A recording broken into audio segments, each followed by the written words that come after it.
Let the countdown to Ohio versus Michigan officially begin. Welcome inside of Bridgestone Arena, the site of tomorrow night's 4 versus 13 matchup, Ohio versus Michigan in the Midwest Regional. Tip time 7:20 p.m.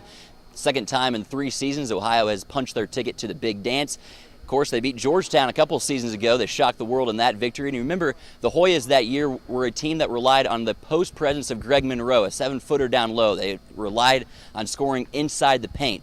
This year's tournament foe for Ohio, Michigan, a much different animal to tackle for the Bobcats. This is a team that starts a 4-guard lineup, of course led by freshman sensation Trey Burke this season, also Tim Hardaway Jr., one of their star players.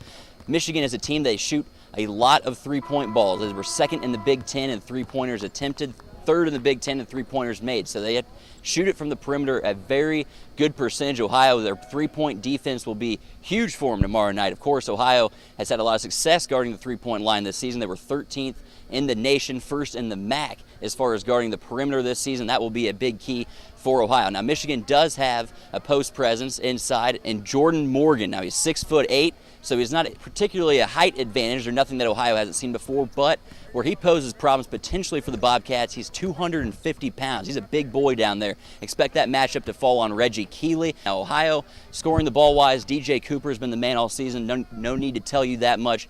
Look for Cooper under the bright lights of the NCAA Tournament to shine just like he did a couple of seasons ago. He seems to do that his best when it matters most. Now for him, he's also the team's best distributor as far as assists. Expect him to be doing a lot of that. Michigan plays a lot of zone defense. They're not really a man-to-man team. They like to play a 1-3-1. The best way to attack the zone is shooting the ball from the outside, but in order to do that successfully, you got to penetrate inside, kick out, get the defense to sag in, and find open shooters like Nick Kellogg, who was great in the MAC tournament. Also bench guys like TJ Hall, Ricardo Johnson. Expect to see a lot more of them against Michigan. They both had great MAC tournament runs off the bench. I think a big storyline in this game will be which team can dictate their style of play. Will Ohio have to go smaller and let Michigan kind of dictate the 4-guard lineup, or can Ohio impose their will? Ohio, more traditional rotation. Can Ohio dictate their style of play? But talking with Coach Gross today after the team shoot around, he knows Michigan, a very tough team to beat. They were co-Big Ten champions for a reason. In fact, they haven't lost consecutive games this season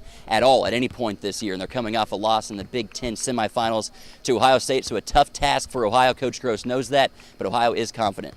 Obviously, they're really good, or they wouldn't be sitting in the situation they are as the 4 seed. I mean, they're terrific, or as co-Big Ten champs, you know. So they're well coached. They've got great personnel. They've got great guard play. They've got a system at which they execute at a high level. They never beat themselves. And I mean, we're not into moral victories. We don't prepare, hey, let's hopefully keep it close. I mean, that's not what we're about. We're about trying to find a way to game plan to win.